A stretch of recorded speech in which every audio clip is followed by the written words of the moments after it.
this is it. The deal is done, and we are now waiting, as you say, for the mediators in Doha. The Qatari PM will be holding a press conference, and we await now the official announcement. But to think that this has taken 15 months when most of those involved in these talks thought that it would take perhaps a matter of days, perhaps weeks, to get all those hostages back.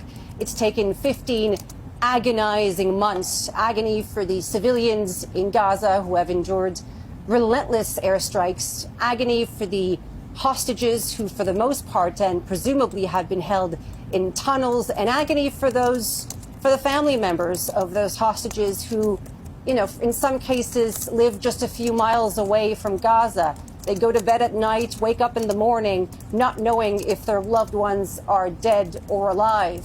But here we are, and we are waiting for the Qatari Prime Minister to lay out the details of this proposal that has been approved and accepted by both sides. What we know, according to the Reuters news agency, is that, as has been reported over the past few days, we know that in the first stage of this deal, which would last 6 weeks, 33 hostages will be released on humanitarian ground. It was 34 up until last week. One more hostage was found dead in a tunnel. They are going to be all women, children, and civilians over the age of 50, those who are ill and severely injured.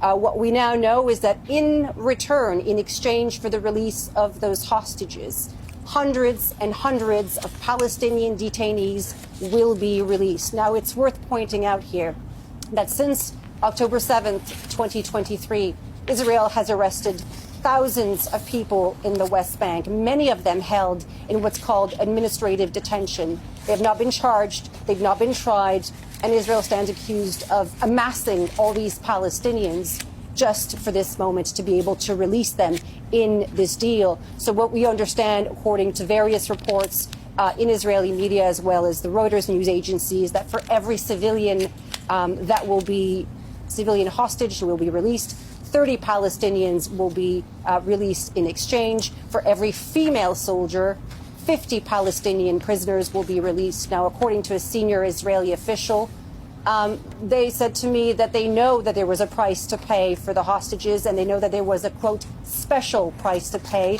for the female hostages. So hundreds are expected to be released. And during this period, there'll be a gradual withdrawal of Israeli forces from central Gaza, from the more densely populated areas, to a buffer zone along the border. They will also withdraw from what's called the